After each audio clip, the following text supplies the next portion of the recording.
Bem, bom dia então a todas e a todos. Obrigado pela presença mais uma vez. Nós vamos fazer hoje a terceira parte, né, dessa programação que nós batizamos de qualidade dos ambientes, além da pandemia. O professor João Pimenta já falou no primeiro dia sobre a internet das coisas e o controle da disseminação do SARS-CoV-2. O Anderson Rodrigues apresentou ontem, ou seja, a contribuição que o sistema BIM dá também ao controle da qualidade dos ambientes interiores.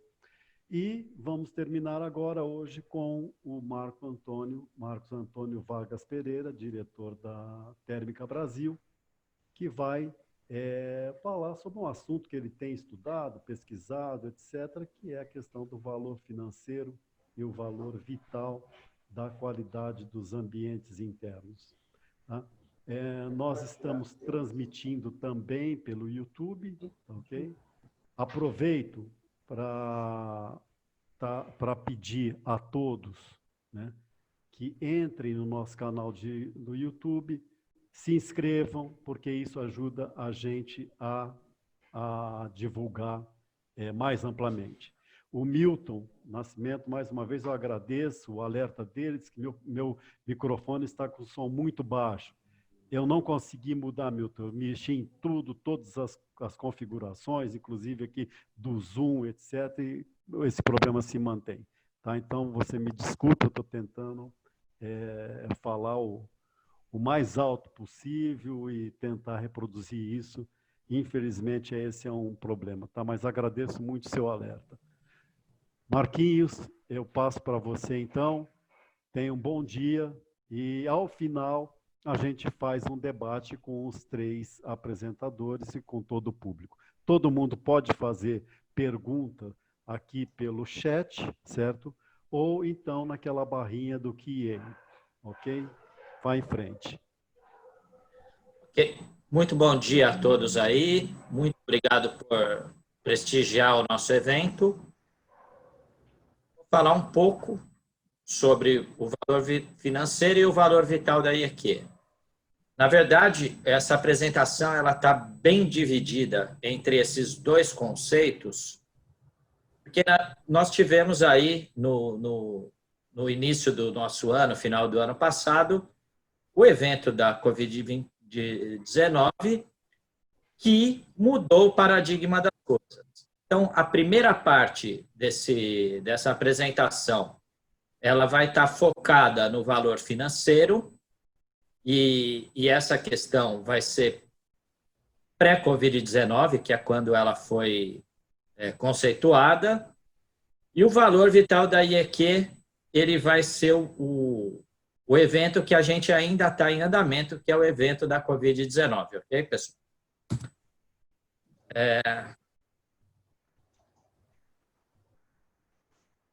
Ok, consegui. Eu vou fazer uma pequena apresentação de quem eu sou. Eu sou o Marcos, algumas pessoas me conhecem, outras não. Eu sou engenheiro mecânico, pleno. Eu tenho pós-graduação em refrigeração, ar-condicionado e ventilação pela FEI.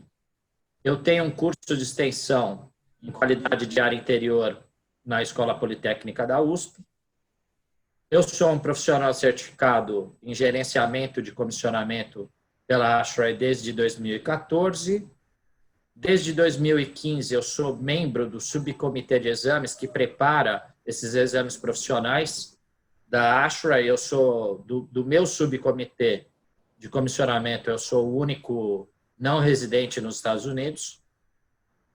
Em 2017, e é a base dessa conceituação que eu estou aqui, durante o congresso do Green Building Council, eu participei de um evento paralelo chamado Harvard Green Tour, onde a gente tinha acesso às instalações da Universidade de Harvard e algumas aulas com professores de algumas áreas do conhecimento deles. Ok? E foi lá que eu tive acesso e conhecimento com o professor Joseph Allen, que é uma parte muito importante nessa conceituação. Em 2018, eu também me tornei profissional certificado Building Commissioning Professional da ASHRAE, num exame que eu ajudei a elaborar as questões e a conceituação desse exame. E desde 1994 eu sou diretor técnico da Térmica Brasil. Ok? Essa é para nos contextualizar. Eu começo com algumas fotos que elas são bem intuitivas, ok? Então, os escritórios até nos anos 70, 80, 60, anos 90, eles não tinham preocupações de qualidade de ambiente interior, nem de qualidade de ar interior. Aqui no Brasil, principalmente, fora do Brasil já estava começando algum movimento, mas a gente percebia que eles eram mal iluminados, mal ventilados, muitas pessoas trabalhando muito próximas umas às outras, sem renovação de ar. A segunda foto que tem aqui, você vê que a única preocupação era o calor, ou seja, você tem um equipamento tipo split, aonde a única função que ele tinha era combater o calor, nem sequer combater a umidade. A umidade ela vinha como um ganho enquanto o compressor estava funcionando. De qualquer forma, aqui pelo ambiente interior, a única preocupação que eles tinham, que devia ser uma época de junho também, estava tendo uma quermessezinha aqui, né, pelas bandeirinhas que a gente tem. Enfim, hoje a gente tem escritórios com alta preocupação de qualidade de ambiente interior. É óbvio que isso é uma vanguarda, é um início, não é algo que a gente tenha consolidado. Porém, você enxerga diferenças marcantes aqui, arquitetônicas, do ponto de vista de instalações de ar-condicionado com preocupações de renovação de ar, iluminação natural, enfim, ergonomia, espaços de descompressão, espaços de convívio, ou seja, toda uma preocupação com o ambiente interior, que ela vem não só para trazer conforto psicológico até para os seus ocupantes, mas também porque isso tem um retorno financeiro. Ou seja, quando você investe em espaços de alta qualidade de ambiente interior, você está investindo em condições aonde você vai ter um retorno financeiro. Isso é algo que, intuitivamente, é fácil da gente ter isso no nosso campo de visão. Qual é o grande problema que a gente tem de convencimento aos investidores ou aos donos de escritório, a quem vai ocupar um escritório, uma arquitetura de interior ou o que seja? O grande problema é que, com as demais disciplinas, você consegue fazer levantamentos sérios. Por exemplo, se você vai fazer investimentos em eficiência energética, você tem o seu payback ali, que ele é avaliado de uma forma até muito fácil. Então, você sabe o quanto você vai gastar mais para ter uma instalação energeticamente eficiente e você sabe em quanto tempo você tem esse retorno. Então, é uma matemática fácil de se explicar e fácil de demonstrar ao investidor. Ou seja, você coloca lá, eu estou investindo um X de dinheiro a mais, em 3 anos eu tenho esse retorno de investimento, a partir daí ele está numa faixa de decrescimento, ou seja, eu estou ganhando com isso. Então, lá dentro do coração do investidor, que é o bolso, ele fala, olha, realmente esse investimento vale a pena. Com relação aos ambientes interiores, toda essa engenharia financeira, ela é muito mais complicada, porque você está tratando de algo muito subjetivo, que é quanto que eu vou ganhar investindo num ambiente interior e se isso realmente me traz alguma vantagem financeira. A intuição diz para a gente, claro, você olha aqueles fotos que eu coloquei anteriormente, você fala, é óbvio que quem trabalha numa instalação, num ambiente que esteja muito bem projetado, desenhado, para que você tenha essa qualidade, aquelas pessoas vão estar psicologicamente cognitivamente mais preparadas para o seu trabalho e vão ter respostas mais rápidas. Só que como você não tem como avaliar isso do ponto de vista financeiro, é difícil de vender essa ideia. É óbvio que grandes corporações de vanguarda, como as do Vale do Silício, algumas indústrias, corporações já entenderam isso. E com esse entendimento, eles investem nessa questão, ok? Então, isso é uma coisa clara. Agora, o que é essa qualidade de ambiente interior, ok? Quais são os parâmetros mensuráveis? Hoje, a gente trabalha com qualidade de ar interior, a gente trabalha com qualidade de iluminação, qualidade de potência sonora, ou seja, ruído, sons, qualidade de materiais aplicados, ergonomia e outros conceitos mais vanguardistas que vão sendo aplicados conforme essa ideia vai evoluindo. Como os processos de parâmetros de qualidade de ambiente interior, eles ainda não são completamente definidos e completamente mensuráveis, a gente está no processo aonde a gente vai conseguir enxergar as coisas com mais clareza em algum ponto, ok? Como que a gente pensa nessas coisas? A gente pensa que é uma ciência, é uma engenharia relativamente nova. Na linha do tempo aqui, é óbvio que as doenças relacionadas a ambiente internos, elas não se iniciaram hoje, elas se iniciaram na pré-história, lá nas cavernas, ambientes insalubres, matava muita gente, os nossos antepassados não ficavam muito tempo em ambientes insalubres, eles buscavam, por ser nômades, eles buscavam locais para se alimentar e locais para residir, aonde eles tivessem alguma qualidade de vida. E é óbvio que eles também sentiam intuitivamente que algumas coisas não funcionavam.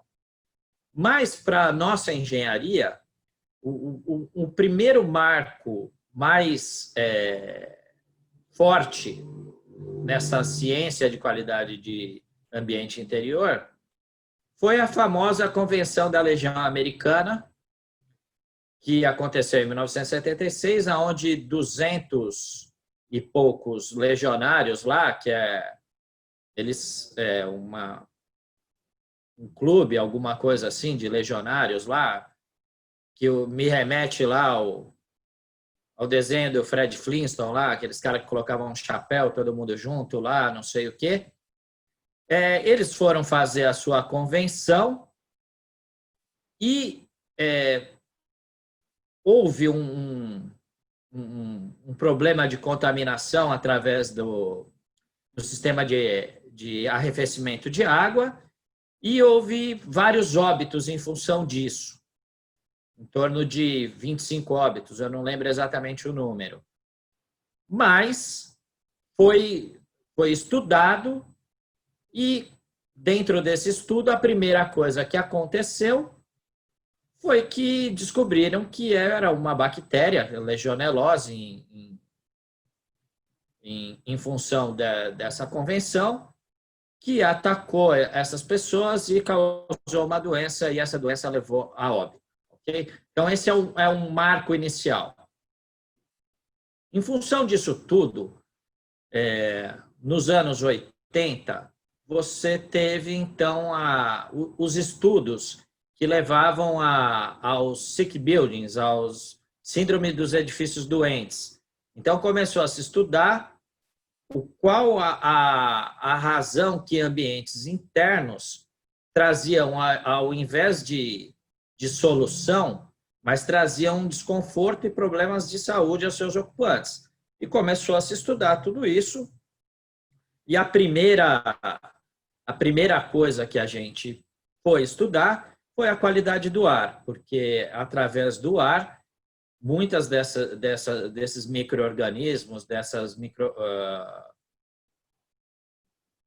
que eram conduzidos, ok? Então, tudo isso ficou claro e as pessoas começaram a estudar como combater isso, ok?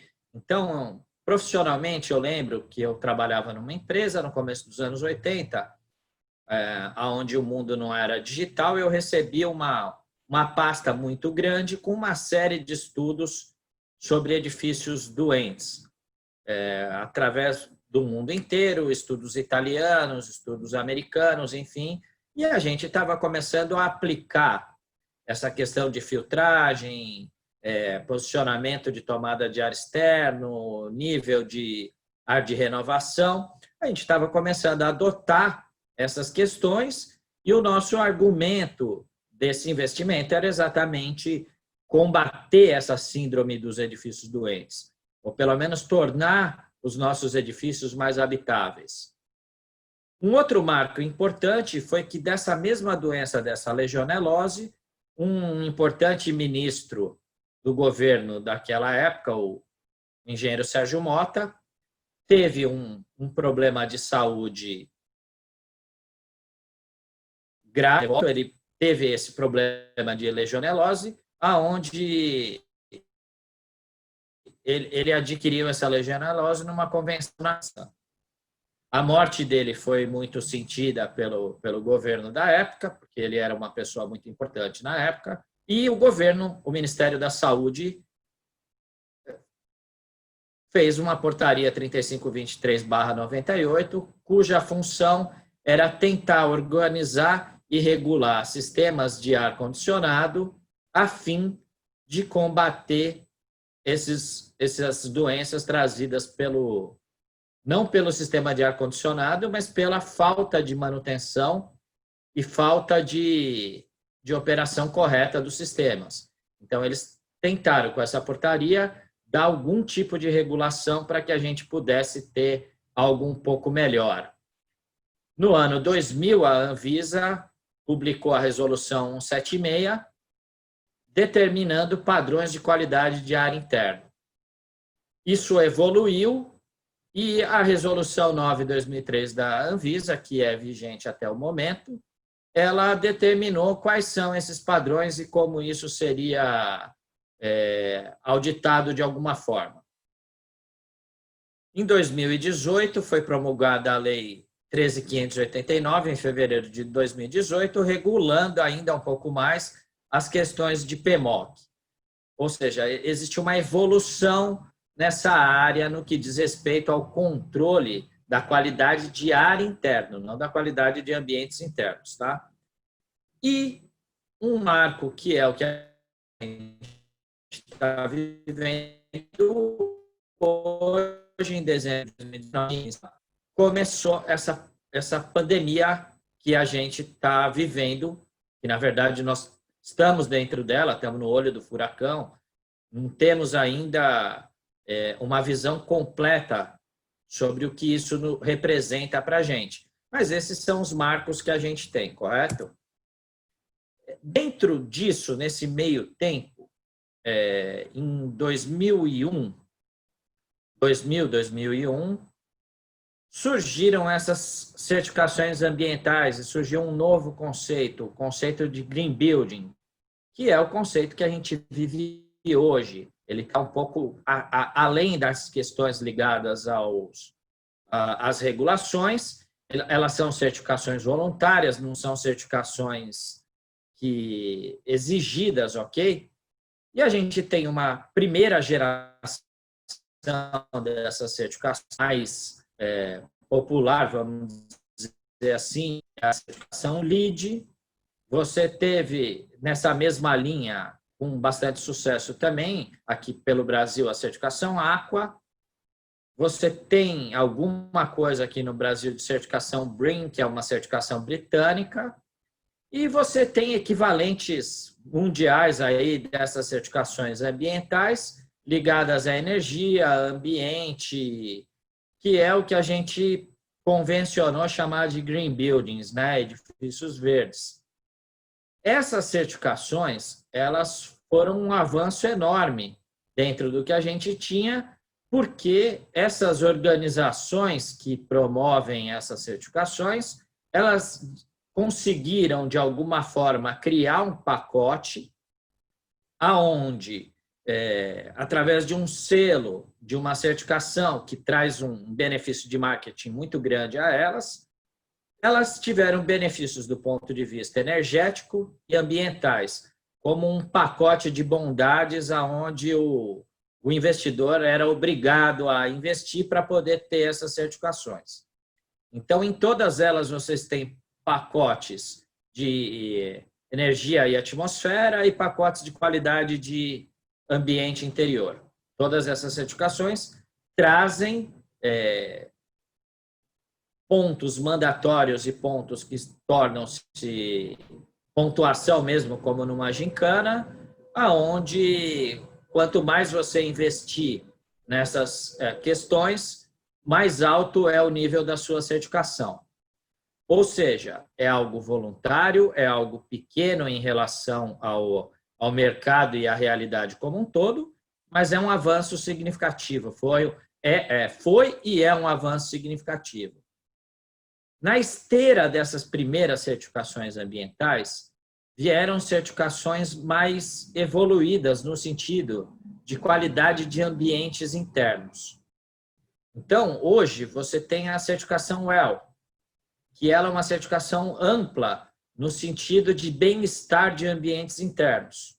Então, você está tratando de questões como ar, água, qualidade de alimentação, qualidade de iluminação, aspectos de saúde, aspectos de conforto visual, conforto ergonômico, aspectos psicológicos, ok?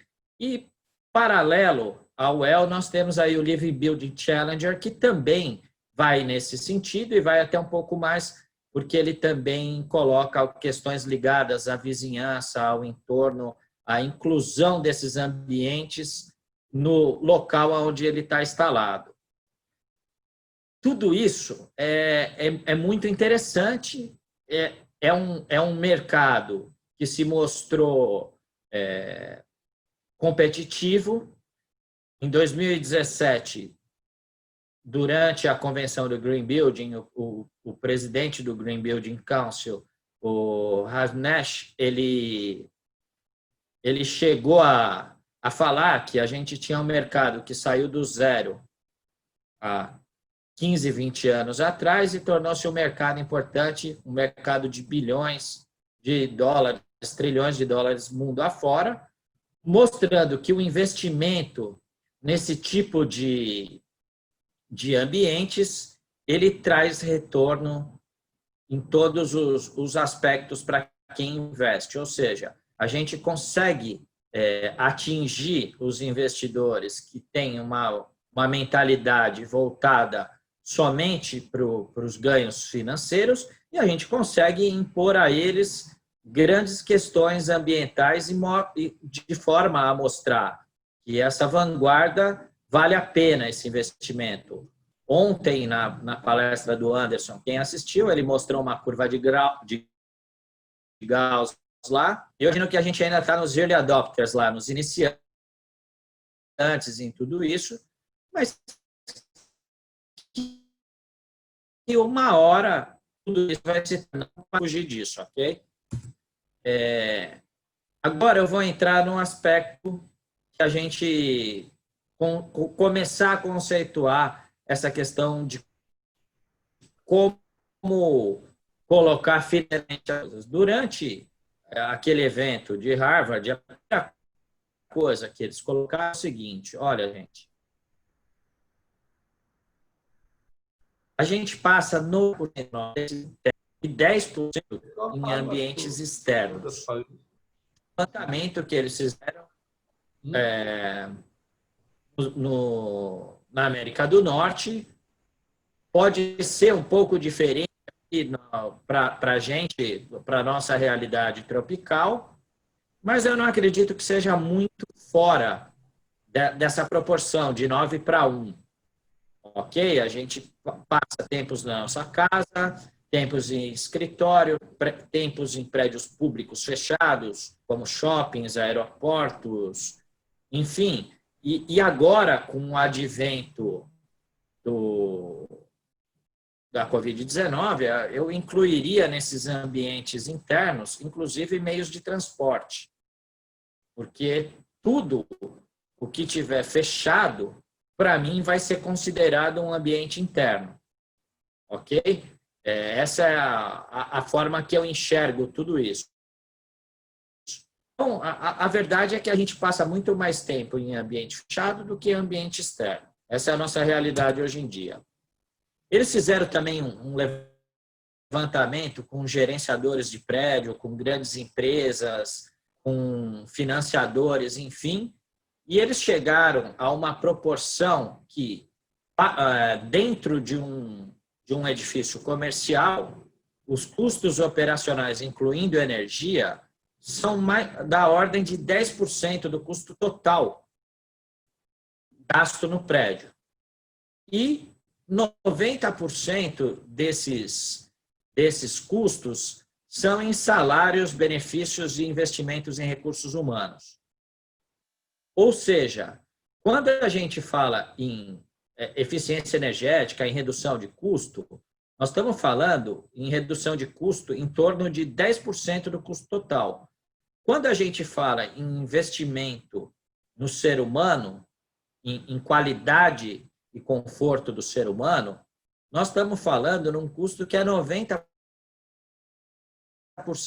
disso. Ou seja, nós estamos no grosso do gasto. Okay. A nossa conceituação é: a gente passa grande parte do tempo internos e a maior parte do custo desses ambientes internos está em salário e benefício, pelo menos no que diz respeito à parte corporativa. Ok? Muito bem. Por volta de 2014 e 2015,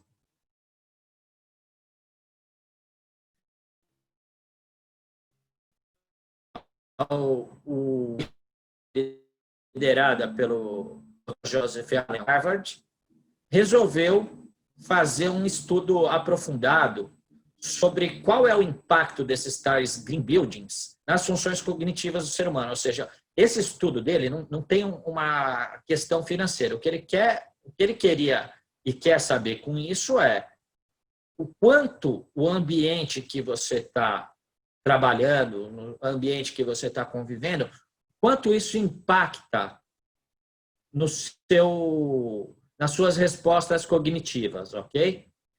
Então, ele pegou inicialmente, aí, como a gente vê, 24 participantes dentro de uma universidade lá, em ambiente normal de trabalho, e começou a monitorar de qualidade de ambiente interno e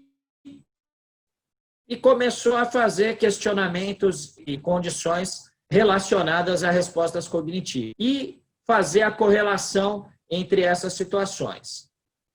Ele pegou várias situações, era uma situação de laboratório, essa inicial, e começou a levantar esses dados. Isso foi feito em conjunto com a Universidade de Syracuse, e esse laboratório era o Syracuse Center of Excellence, que é um laboratório que foi usado para simular essas condições. Esse foi o primeiro passo. O segundo passo foi entrar em contato com o Green Building Council e outras entidades norte-americanas que faziam essas certificações de Green Building e começou a monitorar em tempo real edifícios realmente ocupados para trabalho, e através de sistemas onde ele monitorava essas condições e enviava questionamentos e situações via celular, via computador, perguntas, enfim, ele foi criando um sistema baseado para entender como essas condições ambientais internas influenciavam nesses domínios cognitivos. Essas, enfim, era uma série de situações que eram colocadas e monitoradas e que você conseguia, através delas, ter essas respostas, ok?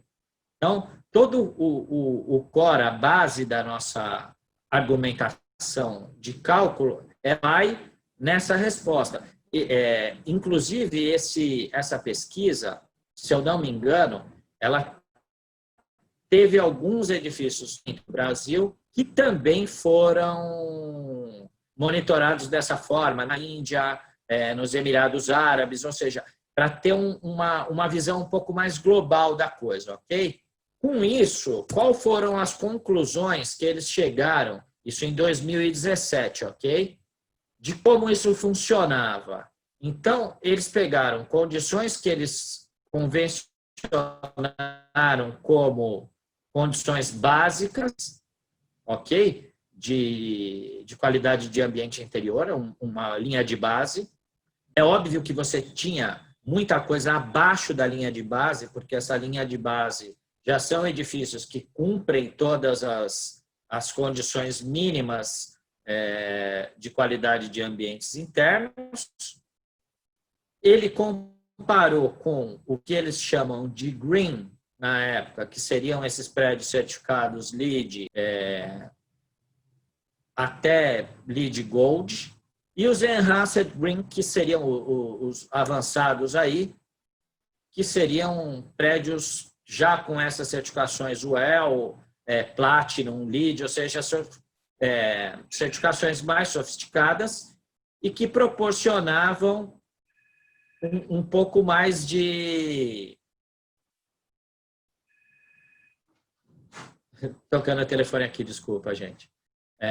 E que proporcionavam um pouco mais de qualidade de ambiente interno. Então, qual foi a resposta que essa pesquisa teve no domínio cognitivo, já com uma muito mais ampla base? Então, ele comparou atividades básicas, atividades um pouco mais avançadas, nível de foco, orientação, resposta a problemas, busca de informações, uso de informações, amplitude de abordagem e estratégia. Então, todos esses dados que estão nesse gráfico aí, eles mostram aqui o marrom seriam esses prédios convencionais que não são ruins, ok? Que estão na base da pirâmide. Os verdes mais clarinhos aqui são edifícios que têm um pouco mais bastante mais preocupação com qualidade de ambientes internos, e os verdes escuros, esses prédios que têm esses ambientes internos que têm uma preocupação muito mais alta com a qualidade, tiveram esse nível de resposta. Ok? Então, o domínio cognitivo dessas pessoas são muito maior. Adicionalmente, você teve outros ganhos, não só no ambiente interno, como ganhos, por exemplo, de qualidade de sono, que também era um dos questionamentos. Ele não está nessa pesquisa, mas foram levantados os dados e as pessoas que trabalhavam em edifícios com uma qualidade de ambiente interno alta tinham um sono muito melhor. Ou seja, você vai aumentando o seu domínio cognitivo, você vai aumentando a sua capacidade de resposta às coisas, quanto melhor é o ambiente. E isso trouxe números que a gente não tinha antes. Essa pesquisa trouxe números para a gente. E esses números, adicionalmente aqui, antes de chegar nesses números, eu vou fazer só um pequeno parênteses, que a Universidade de Coimbra, através do seu laboratório de aerodinâmica, também desenvolveu pesquisas similares, onde também monitorava ambientes internos e chegaram a números parecidos, pelo que eu entendi. Da pesquisa de Coimbra, eu não tenho dados tão baseados quanto da Universidade de Harvard, mas enfim, todas as pesquisas que a gente tem nos ajudam a chegar a números próximos do que a gente chega como base de cálculo, ok? Então, o que a gente vai fazer? A gente sabe que um edifício básico, ele é a linha de base, e quanto maior a gente for aumentando essa qualidade, maior a possibilidade de ganho. Não é que você vai ter o retorno, não é algo garantido. Você vai ter gente que vai estar trabalhando dentro com ganhos cognitivos maiores, com respostas cognitivas maiores, e que se você explorar essa potencialidade, você vai ter um retorno financeiro mensurável, ou até certo ponto mensurável. Fazendo um paralelo com a questão da eficiência energética, é a mesma coisa. A gente projeta edifícios para que tenham uma eficiência energética alta, mas se a gente não operar e manter esses prédios de forma adequada, a gente perde todos esses potenciais de ganho. O potencial de retorno em eficiência energética, ele é realizável desde que seja gerenciado e operado de forma correta. Ele não é um ganho, um retorno certo se você largar essas instalações ao Deus dará, largar o Boeing na mão de uma criancinha. Ou seja, você tem que investir para que você tenha esse retorno. Na questão do ganho cognitivo e do retorno financeiro ligado à qualidade de ambientes internos, é a mesma coisa. Você só vai ter esses ganhos que a sua potencialidade te deixa se você explorar elas, ok? Esse é um ponto importante. Não é um ganho líquido e certo. Eu investi, eu vou ter o retorno. Não. Quando a gente chega nesses números, qual foi o número que a gente chegou usando os dados da Universidade de Harvard? A gente chegou que da linha de base para esses edifícios mais avançados, você tem um ganho de 26% médio máximo. Você tem ganhos maiores em alguns campos dessa questão cognitiva e você tem ganhos menores em alguns outros campos. Mas, enfim, a média é 26%. E é isso que a gente vai usar como base para os nossos cálculos, ok? Então, quais são os parâmetros que a gente vai levar em conta para calcular essas questões? A gente vai usar parâmetros de qualidade de ar interior, porque são parâmetros facilmente mensuráveis, qualidade de iluminação interior, que também são facilmente mensuráveis, conforto acústico, materiais aplicados, ergonomia e uso de novas tecnologias ou conceito. Ok? A base sempre zero. Isso não quer dizer que você não tenha edifícios onde isso é negativo. Então, quando a gente for desenvolver aquele nosso documento, que seria o OPR, lá os requerimentos de projeto do proprietário, a gente tem que declarar quais são os nossos objetivos em termos de qualidade de ambiente interno e comparar com a linha de base. Com isso, a gente começa a ter nossos números. Quando a gente fala em qualidade de ar interior e materiais aplicados, essas coisas são muito mais fáceis de mensurar, porque nós temos literaturas e linhas de base muito mais desenvolvidas. Então, com relação à filtragem, por exemplo, a gente tem a base da 16401, que considera os antigos filtros G4 da 16101, que são o ISO PM10 hoje em dia para renovação. A gente fala em filtragem M5, a BNT 16101 também, para equipamentos, como filtragem base, e que ela tem o equivalente também na 16890 em ISO PM2,5, ok? E essa é a linha de base. O que você tiver a mais, você declara. E esse número ele vai entrar numa base de cálculo para dizer o quanto mais eu investir em filtragem de ar, o quanto mais eu vou ganhar cognitivamente. Quando a gente fala em ambientes internos, a gente também está falando em outras filtragens, que são filtragens químicas e biológicas, e equipamentos químicos e biológicos, que também entram melhorando a qualidade de ar interior. Como a gente não tem base para esse tipo de investimento, a gente vai considerar que a instalação convencional não faz investimento nenhum nesse sentido. Então, a gente pode investir em filtragem química para remoção de VOC e outros contaminantes. A gente pode pensar em uso de oxidação catalítica, uso de ultravioleta, enfim, todas essas tecnologias que vão melhorar a qualidade de ambiente interno. E elas também vão ter um peso nesse cálculo. Renovação de ar, a gente vai usar as bases da 16401 e da RE09, que é 27 metros cúbicos hora por ocupante, e o que a gente conseguir a mais do que isso, a gente também vai ter pesos a serem considerados. A gente vai considerar que, durante uma construção de um prédio convencional, os materiais que tenham VOC são normais, ou seja, tudo que a gente conseguir usar de material que tem ausência de VOC também vai ser ganho. Mobiliários e acessórios, a mesma coisa, porque se durante a construção o uso de colas, de resinas, de tintas que tenham VOC são importantes no que diz respeito à qualidade de ar interior, nós temos também mobiliários e acessórios a serem usados nesses ambientes internos que, se ele foi produzido com um uso grande de VOC, ele passa anos emitindo esse VOC dentro desses ambientes interiores. Então, o uso de matérias que não os tenham também traz ganhos, óbvio.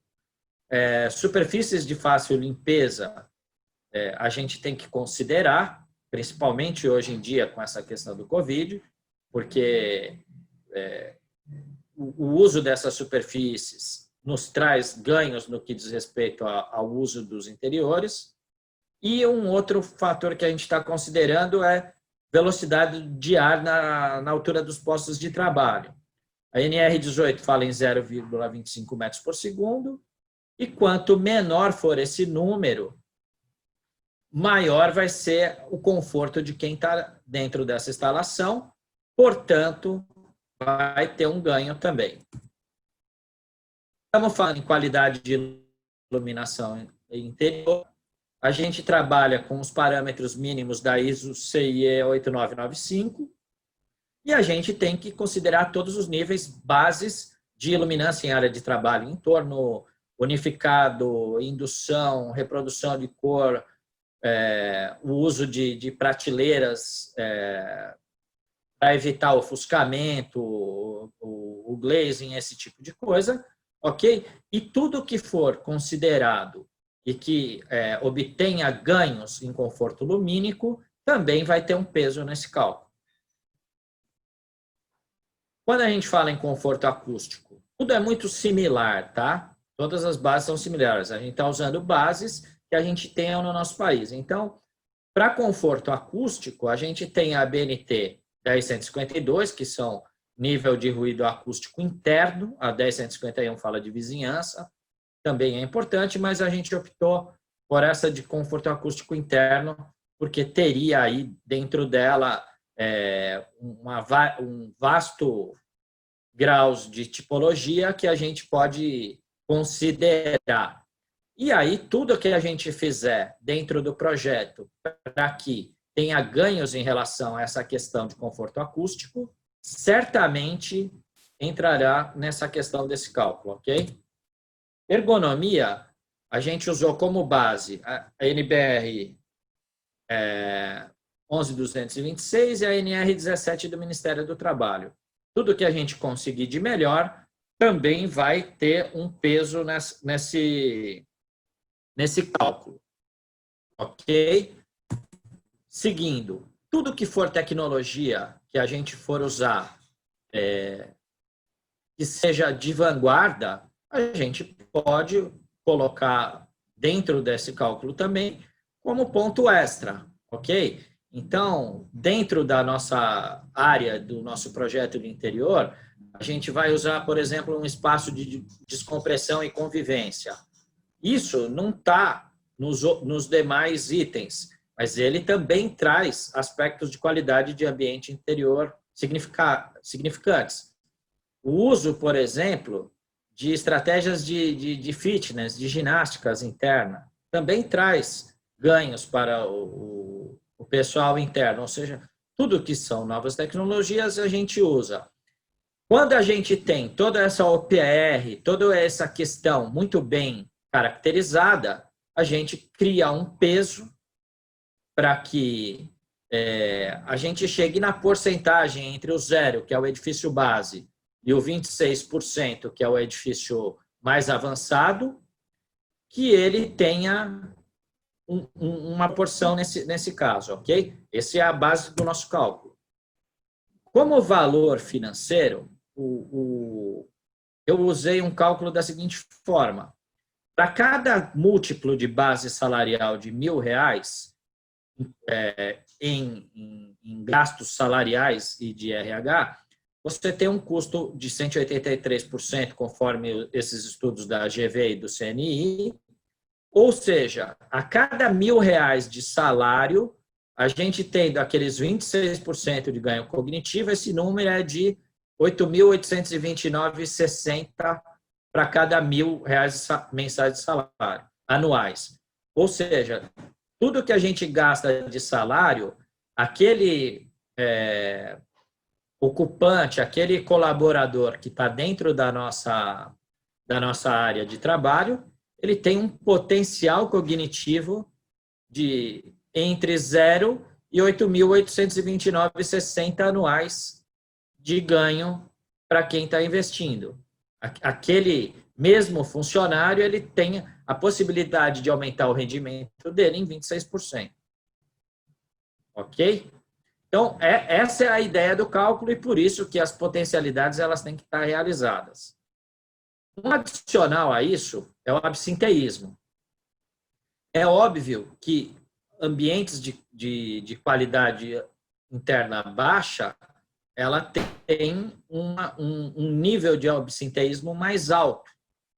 Eu fiz algumas pesquisas e esses edifícios que têm esse problema de absenteísmo alto, eles têm em torno de 4% de faltas durante o período anual. Com aquela mesma questão considerada de nível salarial, cada dia de falta de um salário, para cada R$1.000 de salário mensal, é em torno de R$128,66 por pessoa. Então, todos esses números que a gente consegue colocar, em função do tamanho da folha salarial de cada ambiente, você tem ali o quanto isso pode trazer de retorno. É uma potencialidade, é um número, mas é um número que ele começa a se tornar palpável, palatável e defensável, porque a gente tem bases para isso, a gente tem pesquisas, a gente tem números que foram levantados, enfim. Ok? Então, essa é como a gente enxerga aonde a gente consegue chegar com aspectos de melhora de qualidade de ambiente interno. É óbvio que esse cálculo deve ser apurado durante o tempo de uso dele e em algum momento a gente vai ter números muito mais defensáveis em função do retorno de retroalimentação desses dados que a gente vai ter. Correto? Então, isso para mim, eu cheguei aqui em dezembro de 2019. Aí eu vou entrar numa seara mais cinzenta, numa seara não tão fácil da gente enxergar. Por quê? Porque a partir de 2019, aí de dezembro de 2019, com o nosso problema da pandemia que a gente está vivendo, o nosso mundo, como a gente conhecia até então, está temporariamente fechado. O mundo que vai emergir dessa pandemia é um mundo desconhecido.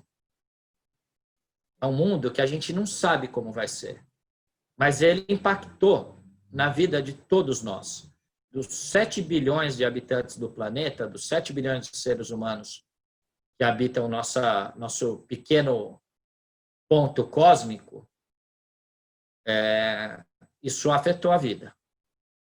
E ele afetou a vida não é porque o mundo não está temporariamente fechado porque governos resolveram fazer isolamentos ou barreiras. Ele está temporariamente fechado porque nós estamos vivendo uma pandemia de um micro-organismo invisível que é letal. Letal e altamente contagioso, correto? E ele invadiu o globo. É uma pandemia global. Esse é um aspecto importante da gente entender. Ele não é uma pandemia localizada, como foi, por exemplo, o Ebola, que era muito mais letal, mas que ficou reduzido à África. Como eles estavam longe, essas mortes não eram tão sentidas pela gente. Agora, as mortes relacionadas à letalidade relacionada a essa pandemia nova, ela está na porta da nossa casa. E a gente ainda não aprendeu, a gente ainda não tem todos os dados para saber como lidar com ela. Nós estamos no olho do furacão, nós estamos no meio da coisa. Daqui a alguns anos, a gente vai poder entender o que está acontecendo. Até agora, a gente não entendeu. Até agora, a gente não tem cura, a gente não tem vacina, a gente não sabe o que funciona, o que não funciona. Nenhum dos 7 bilhões de habitantes do planeta tem essa resposta. E aonde que a gente chegou? A gente chegou num ponto complicado. A nossa segurança psicológica ambiental foi afetada de uma forma muito séria.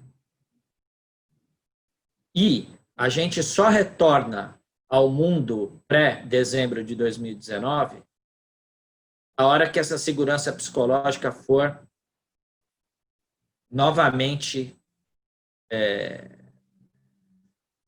trazida para a gente. Enquanto isso, a gente está numa fase de precaução. Todas as medidas que a gente toma até o momento, elas são de precaução. A gente não sabe se a gente está dando um tiro de bazuca numa formiga, uma bomba atômica para matar uma formiga, ou se a gente está dando um tiro de 22 para matar um elefante. Nós não temos dados para isso. O que a gente sabe é o quê? Que é o isolamento social, que o uso de EPIs, que a desinfecção, tudo isso são precauções. O quanto essa precaução é efetiva, é eficaz, não sabemos. Não sabemos que medicamento é eficaz, que tratamento é eficaz. Quando que a gente vai restabelecer a nossa segurança psicológica ambiental? Em que momento? E nós vamos restabelecer ela no formato que a gente tinha? A gente vai habitar com segurança espaços de trabalho coletivo, espaços de vivência coletiva, nós vamos a shows, nós vamos a shoppings, nós vamos entrar em supermercado confiante de que nada vai acontecer. Em que momento isso vai se dar? A gente não tem essa resposta. Como paliativos, eu elenquei 4 paliativos aqui. Nós vamos ter que melhorar condições de ventilação e filtragem dos ambientes internos. E isso é tudo que é ambiente interno. É transporte, é avião, é trem, é ônibus, é estação de trem, é ambiente de trabalho, é ambiente de compras, enfim. Como isso vai se dar? Nós temos que melhorar tudo isso. Nós vamos ter que melhorar isso com ventilação e filtragem. Nós vamos ter que melhorar isso com processo de limpeza e desinfecção eficazes. Como o professor Pimenta falou na terça-feira, com automação e controle disso, nós vamos ter que envolver automação e controle eficazes, sensores que nos permitam ter essa segurança, para que a gente consiga entrar nos locais sem o receio que estamos tendo hoje. A gente vai ter que pensar em como escalonar horários, como escalonar condições. Esse vai ser? Ele vai ser igual ao que a gente tinha? Eu empaquei na hora de escrever uma conclusão. Então, eu não tenho uma conclusão para isso. Eu acho que nem eu, nem ninguém desse mundo tem uma conclusão para como vai ser o impacto vital de qualidade de ambiente interior na nossa vida pós-Covid. Como isso vai se dar? Como a gente vai voltar a ter essa confiança? Com certificados de desinfecção do local, a gente vai ter que ter visualmente as pessoas tratando disso, a gente vai ter que ter sensores que alertem a gente, nós vamos continuar no distanciamento. Quais vão ser esses próximos passos? Essa é uma resposta que a gente está construindo. Todos os nossos futuros projetos, eles vão ter que ser desenhados, pelo menos durante o período, de forma a abordar todas essas questões. Por quê? Eu tenho dentro de mim uma coisa na cabeça. Quem não conseguir se adequar e quem não conseguir dar essa segurança psicológica está fora do jogo. Ambientes comerciais que não te fornecerem segurança do ponto de vista de desinfecção, de ventilação, de máscaras, eles vão ter perdas financeiras. A regulação de tudo isso, a meu ver, ela vai ser no momento em que a retomada se der e aquelas pessoas que investirem nessa qualidade de ambiente interior do ponto de vista de segurança contra o Covid, quanto mais for aplicado, vão ser os que vão ter essa retomada de forma mais rápida. Quando a gente pensa nisso, a gente pensar em países, eu estava dando uma olhada hoje, os países mais afetados pela pandemia são aqueles que, num primeiro momento, os governos foram mais displicentes em relação às medidas a serem tomadas. E eu não sei se isso é uma coincidência ou não, mas os países mais afetados, que são os Estados Unidos da América do Norte, o Brasil, o Reino Unido, a Itália e a Rússia, num primeiro momento, negaram a gravidade do assunto. Hoje, 3 meses depois, nós, habitantes desses 5 países, somos a maioria dos contaminados e a maioria dos óbitos. Como esse futuro vai funcionar, como a nossa terra vai ser, como que nós, habitantes dela, vamos se portar com relação a isso, é o tempo que vai dizer. Meu contato está aí na tela.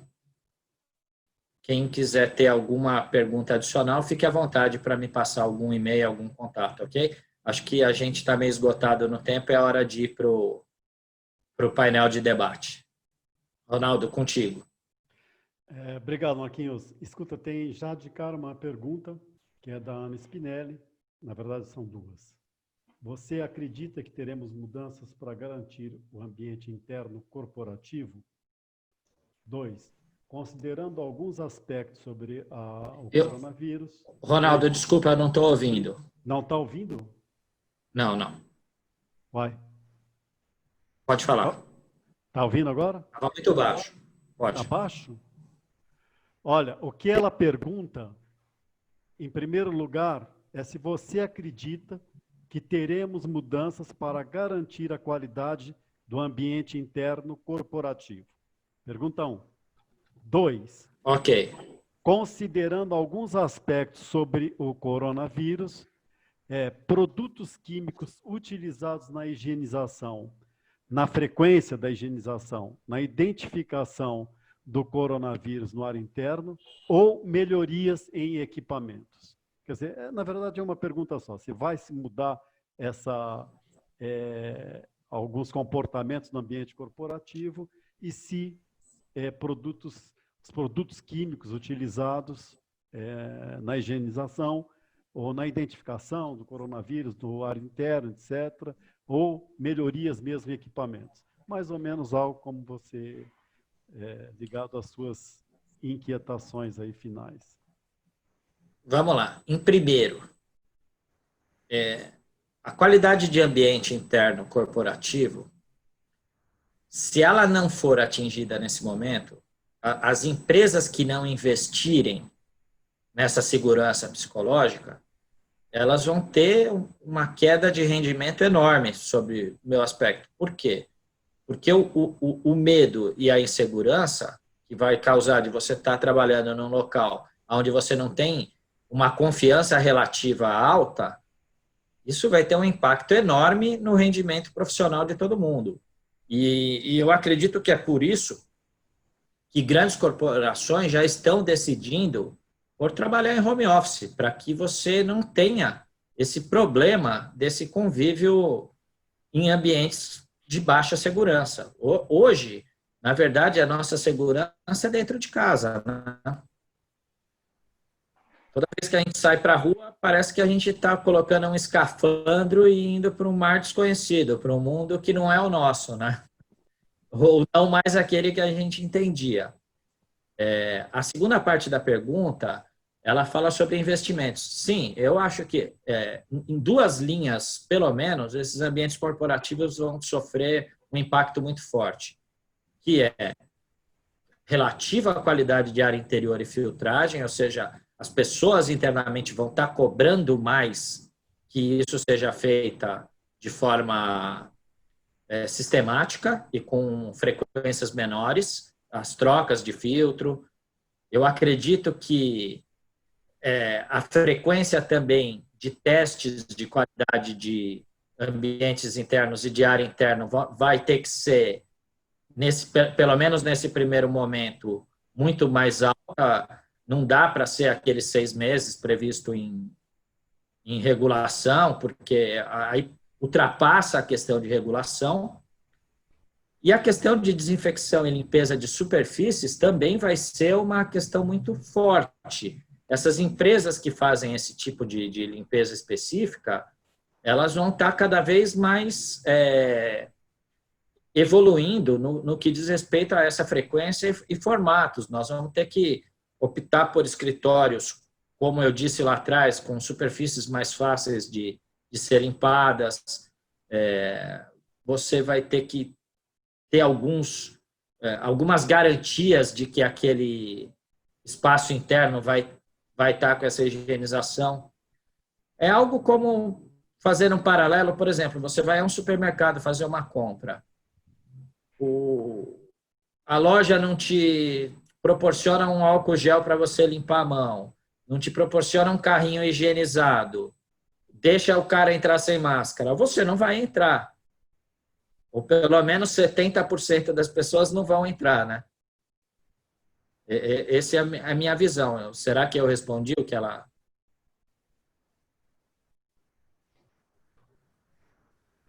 Olha, só existe aqui um comentário, né?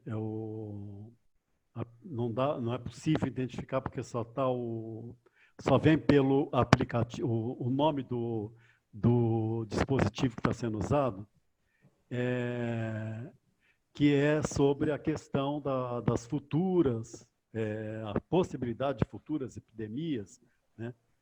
Se através da ASHRAE não se poderia organizar algum comitê de prevenção, etc., né?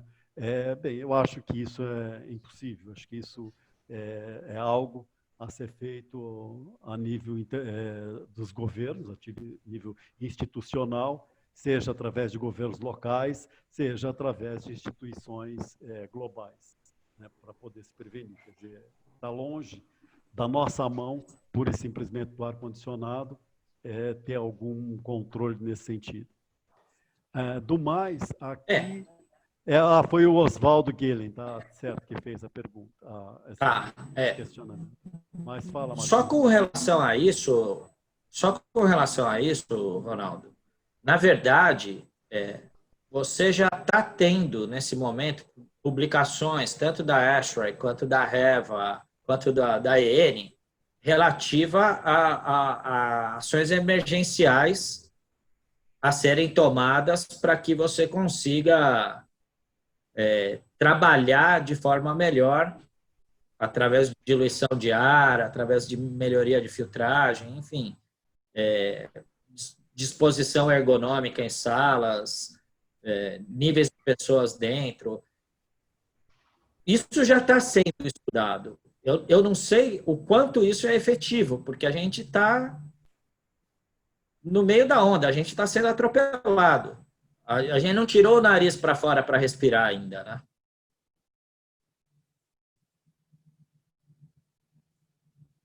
Está sem o microfone, Ronaldo. Seu microfone não está habilitado, Ronaldo.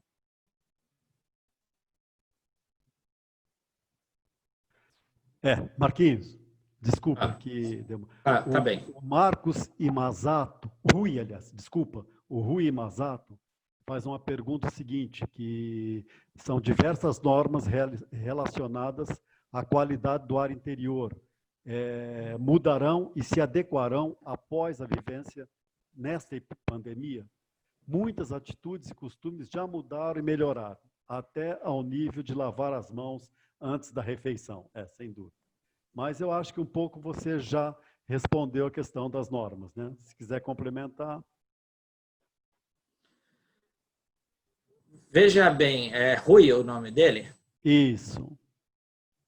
Veja bem, Rui, eu trabalho em comitê de norma há muito tempo.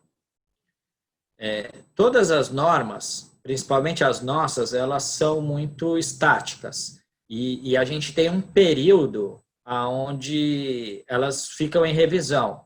Então, por exemplo, a gente está trabalhando na 16401, cuja parte 3 é a qualidade de ar interno, há muito tempo, para a revisão dela. Ela vai sair, provavelmente, entre esse segundo semestre e primeiro semestre do ano que vem, é a previsão. Ela traz muito avanço em relação a 16401 da revisão anterior, mas ela não está ainda, obviamente, focada na questão do Covid-19, porque a gente foi pego durante a revisão da norma. Mas, certamente, nas próximas revisões, elas serão atendidas. Já em estruturas como da ASHRAE, possível você ter adendos às normas, e eu tenho quase certeza que tem muita gente trabalhando nisso já.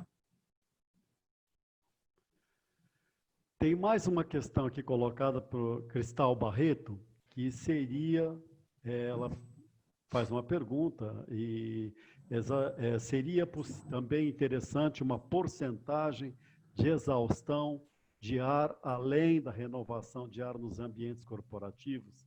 Existe alguma norma para isso? Pode responder.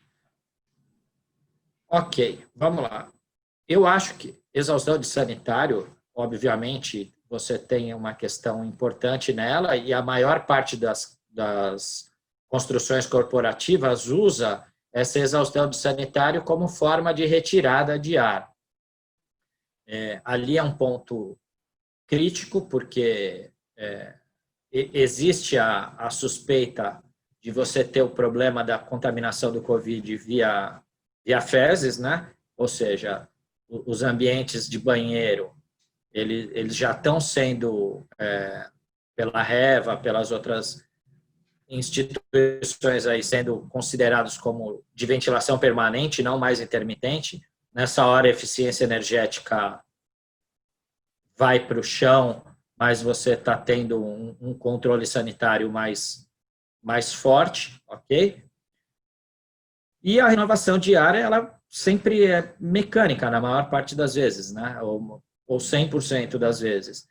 Se você tiver possibilidade dentro de uma instalação existente de chegar no limite dessa renovação, já é muito importante. É óbvio que fisicamente, pelos projetos que você tem, isso é limitado. Você não vai conseguir ter 100% de renovação dentro das instalações que a gente tem, como elas foram desenhadas.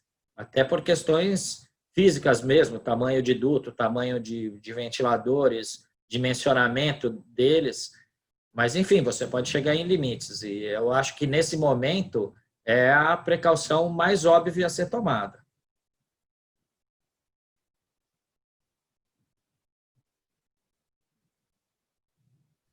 Gente, aqui o Mário Alexandre faz um comentário aqui, que ele diz que a velocidade da retomada nos escritórios teria que ser lenta e gradativa, para ir criando uma confiança, sempre tomando os cuidados necessários, incluindo que parte dos colaboradores trabalhem em home office.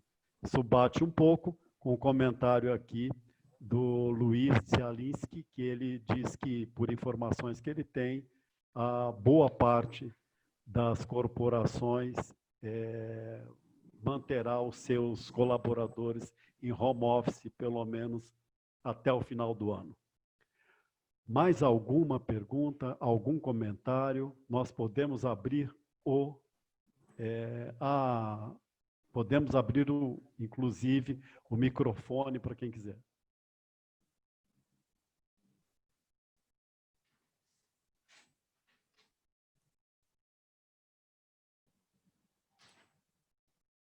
Ok. Se não temos nada mais, vocês gostariam de fazer um bate-bola, ou João, Anderson? Eu gostaria de fazer algumas considerações, Ronaldo. Pois não. Posso fazer? Claro, claro. Bom, primeiramente, cumprimentar o Marquinhos aí pela apresentação. Achei bastante interessante o contexto que foi colocado e tem alguns comentários acerca disso, também relacionado às perguntas, né, que foram direcionadas aí. Eu gostaria também de dizer inicialmente que, na minha opinião, como é bem sabido, né, em toda crise, é uma oportunidade para inovação e evolução. Então, tem todo um lado, evidentemente, dramático e negativo em tudo que está ocorrendo, mas eu percebo que algumas soluções, né, tecnológicas, que inclusive já estão disponíveis já há algum tempo, terão aí uma oportunidade para ser utilizadas, e tudo isso em prol de uma melhor qualidade dos ambientes interiores e da saúde das pessoas. Então, eu acho relevante a gente avaliar dessa forma, e assim como técnicos e engenheiros, é um desafio que é colocado, que deve ser encarado com coragem, porque a ciência necessária, a tecnologia desenvolvida está aí, né? Chegou talvez o momento de rever todos os procedimentos de projeto e em outras atividades, e operação das plantas, né? Para que a gente realmente tenha uma nova condição nos ambientes interiores, né? Em relação à colocação inicial da palestra do Marquinhos sobre o retorno financeiro do investimento em qualidade ambiental, acho importante que ele tenha colocado, porque isso é algo que, afinal, não é tão palpável para as pessoas, né? Muita gente tem aí uma certa tendência de achar que é um luxo, né? Que é algo supérfluo, né? O que evidentemente não é, né? Como o Marquinhos mostrou, um estudo relacionado a isso, né? E existem outros que quantificam, inclusive, bem essa questão, né? Eu posso citar um estudo que eu, por exemplo, cito na minha aula de conforto ambiental, dentro da disciplina ar-condicionado, que mostra que, por exemplo, pode haver uma perda de até 30% da produtividade de um funcionário, de um trabalhador, em função de uma alteração de apenas um ponto no PMV, né? Aí considerando apenas a questão do conforto térmico, né? Então, para quem nos escuta, o PMV é um dos índices, né, que é utilizado para avaliar o conforto térmico de ocupantes, né? Então, nós poderíamos aí analisar outras situações. Tudo isso é muito quantificável, né? Como é que fica a questão de absenteísmo, que foi tocada aí pelo Marquinhos, a questão da saúde dos funcionários. Então, são coisas que talvez não tenha se dado tanta atenção até hoje, mas com certeza passarão a ser, né? Em relação, eu gostei muito da colocação que o Marquinhos fez aí sobre segurança psicológica ambiental, né? Achei uma boa terminologia, né? Uma boa maneira de apresentar o que ocorre. Realmente percebe-se, né, que as pessoas se encontram muito inseguras, né? Agora, com a retomada de atividades que se anuncia, por mais que se tomem cuidados, as pessoas, né, estão receosas. Então, de fato, existe uma grande segurança psicológica ambiental, que eu acho muito normal, muito razoável de qualquer pessoa que encare seriamente o que ocorre, né? Diria que, respondendo também uma questão que foi colocada, na minha opinião, sim, haverão mudanças. Eu acho que um novo normal se anuncia, né? Temos falado aí num novo normal após essa pandemia, né? Quando finalmente essa curva, né, que hoje ainda é ascendente no nosso país, né, passar pelo seu pico e descer e voltar a uma condição de segurança, né, eu acho que haverão impactos que serão deixados, né? E aproveitando a lista final do Marquinhos e já um pouco concluindo, né, ele citou coisas importantes, eu tenho alguns comentários em relação a elas. Primeiramente, em relação à parte de ventilação e filtragem, né? Eu me preocupa bastante o impacto das novas soluções de ventilação e filtragem que passarão a ser adotadas em relação à questão do retrofitting, né? Ontem nós tivemos uma palestra muito interessante da Trox, eu até fiz uma colocação nesse ponto. Uma coisa é ter uma nova abordagem para tratar os nossos projetos, né, daqui para frente, né? Então, num projeto, tudo pode ser definido. Outra coisa é as instalações que estão existentes aí, né? Elas deverão passar por mudanças. Então, qual é a viabilidade de implementação dessas mudanças? Quando a gente fala em aumentar a taxa de vazão de ar, aumentar as vazões de ar, até que ponto isso é possível? Me parece que em muitas situações, inclusive, isso não é possível. Há limitações, o duto não foi projetado simplesmente para conduzir aquela vazão toda, né? Há implicações para o consumo de energia do sistema, né? Em muitas situações há um acréscimo de perda de carga térmica sensível e latente, principalmente, né? Dessa maior adição de ar exterior, que não pode ser comportada pelo sistema. Então, eu acho que a questão do retrofitting, dos ajustes necessários nas instalações existentes é algo ainda a ser discutido. Certamente muita coisa não é viável, né? E a gente precisa encontrar uma solução. Talvez um caminho seja mais na parte de filtragem, né? Eu citei na minha apresentação no primeiro dia do nosso evento, né, um estudo onde se coloca que o custo, né, de filtragem, de substituição de um filtro, o custo que é adicionado por uma maior perda de carga no filtro, pode ser menor do que o custo relacionado ao aumento da vazão de ar de renovação, né? E a substituição de um filtro é algo que se faz de uma forma bastante simples, muito diferente de ter que reprojetar toda uma rede de dutos. Em relação ao escalonamento de horários, que era uma outra coisa que estava na lista que o Marquinhos apresentou, tem várias questões em cima disso. Eu colocaria a questão do home office, né, a questão da realização de conferências, reuniões, etc. Eu acho que algum impacto deve haver em cima disso, né? Então, certamente, eu acredito que há mais espaço para que o home office se estenda. Tem todo um problema de transporte urbano, né? Então, realmente, como que nosso transporte urbano tão caótico, com ônibus, né, lotados, metrô, como que fica isso, né? Então, escalonamento de horário ajuda um pouco isso, mas eu acho que o home office também. Todas essas viagens para conferências, né, que a gente até gosta de fazer, né, que são interessantes, eu acho que em muitas situações elas poderão não mais ocorrer, né? Eu acho que todos estão tendo uma experiência com esse contato virtual através dessas ferramentas que, novamente, já existiam, né, e que devido à crise estão sendo utilizadas mais agora, e estamos redescobrindo que isso finalmente não é algo tão ruim, né? É algo que pode ser utilizado e imagino que, dentro de um novo normal, teremos menos reuniões presenciais, menos atividades presenciais em função do uso disso.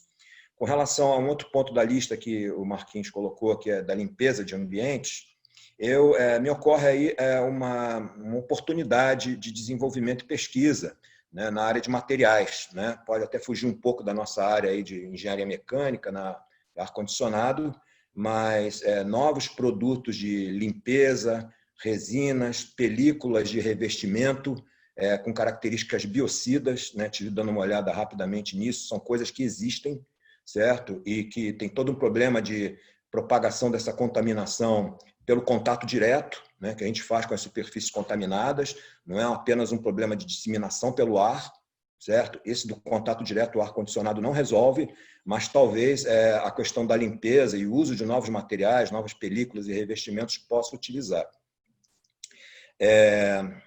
Finalmente, eu acho que é muito importante a questão que eu coloquei na primeira palestra do nosso evento, do biofeedback, né? Eu acho que a gente vai passar a se preocupar mais com a resposta das pessoas aos ambientes, certo? E precisamos desenvolver formas de monitorar isso. Então, na palestra do primeiro dia do nosso evento, toquei em alguns assuntos. Hoje em dia, acho que praticamente não se dá muita atenção a isso, né? Alguma atenção ainda se dá na questão do conforto térmico, se fazem levantamentos, questionários e coisas do tipo, mas não vejo isso acontecer muito com relação à questão da saúde. Isso, dentro de um novo normal, eu imagino que seja necessário que tenhamos mais atenção a esse feedback relacionado à resposta das pessoas aos ambientes. Essas eram algumas colocações que eu anotei aqui durante a apresentação do Marquinhos, que acho que tem a ver com as perguntas e que colocam algumas motivações aí para a discussão, né? Então, tinha essa colocação a fazer.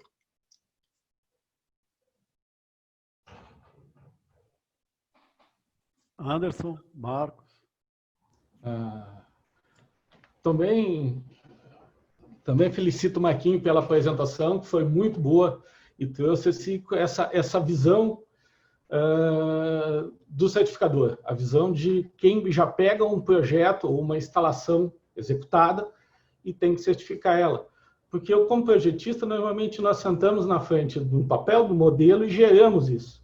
E as nossas brigas diárias são sobre produtos ou sobre concepções. Os clientes, eu quero o mais barato, eu quero o mais simples, e a gente vê que isso não é a realidade perante as crises. Por exemplo, uma discussão de mais de 15 anos que eu vejo e hoje volta à tona, e que acho que a pandemia deve trazer, é a legislação sobre equipamentos, certo?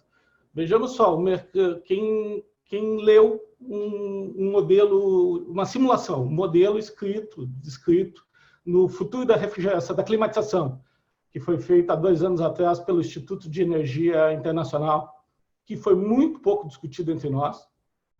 Tá? Um modelo que previu que em 2050, daqui a 30 anos, não tem energia e o mundo vai ser dominado por mini splits, porque essa é a faixa de mercado que cresce, e essa faixa de mercado vai crescer exatamente em volta do Equador, entre os trópicos. O modelo é perfeito, como eu disse. Cria esse cenário, nos dias que vai faltar energia. Beleza, até aí nós estamos, como engenheiros, que bom, desafio. Só que no meio disso apareceu uma pandemia. E o modelo nos diz que quem vai vingar é o mini split. Eu estou nessa área de ar-condicionado, vai fazer 25, 27 anos. Há 20 eu conheço mini splits. E há 20 eu vejo os projetistas cobrar insistentemente dos fabricantes filtros que sejam mais que pega-mosca. Certo? E todo mundo diz a seguinte questão: isso é fabricado na China e na China é assim. A pandemia veio da China. Nós precisamos legislar sobre isso. As nossas dores de cabeça nos projetos exatamente isso. As nossas normas, como o Marquinhos disse, depois da legionela de 76, avançaram muito. Nós preocupamos, muito nós quebramos cabeça. Ontem à tarde, um seminário excelente com os nossos decanos. Se a gente somar a idade de todos, dá quase 200 séculos de ar-condicionado. A experiência de todos, quase 200 anos de ar-condicionado. Entre os Maios, o engenheiro Dantas, engenheiro Celso, Leonardo. Então, veja só o que nós discutimos. Qualidade do ar. Nós somos projetistas. Nós precisamos de ferramentas, nós precisamos de ajuda. Eu vejo isso uma oportunidade, sim, mas de legislar sobre o que nós não conseguimos atingir, certo? O que nós não conseguimos, que o critério econômico nos sobrepõe. Filtros, o mínimo necessário para manter a qualidade do ar em qualquer equipamento. Veja, redes de farmácia. Eu tenho um bordão que eu digo no Brasil: se houver uma 15ª praga bíblica, ela vai ser uma farmácia em cada esquina. Se você tem qualquer farmácia e rede de farmácia, está pendurado em cima de você um mini split piso-teto. Quem vai a farmácias são doentes. Como o Mário citou numa outra reunião, Mário Alexandre, quem entra no hall de entrada, na recepção de um hotel, de um hospital, são doentes. E a gente vê mini splits pendurados lá como se fossem lâmpadas. Há um problema na legislação brasileira muito grave que nós temos que aproveitar essa crise para atacar. E, principalmente, não vou dizer nem comover os fabricantes, porque eles já conhecem nossas reivindicações há muito tempo. Exigir deles, no mínimo, que as máquinas tenham filtragem normatizada.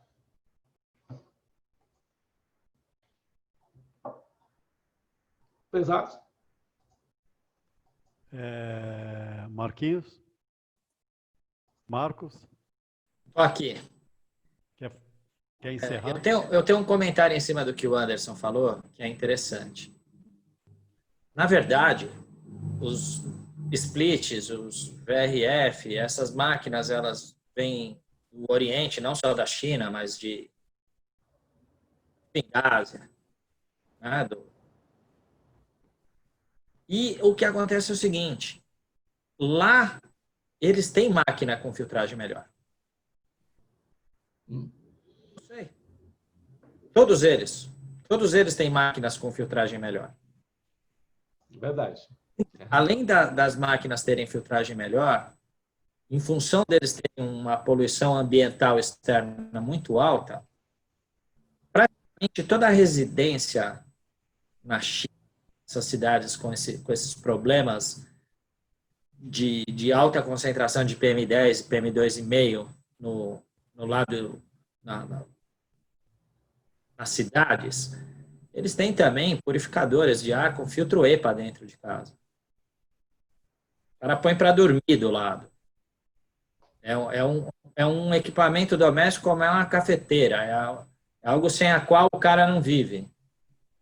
Nós estamos falando aqui, por exemplo, para a gente ter uma noção, aqui no Brasil, uma cidade que tem um nível alto de PM2,5, que é São Paulo, é 25 ou 30 microgramas.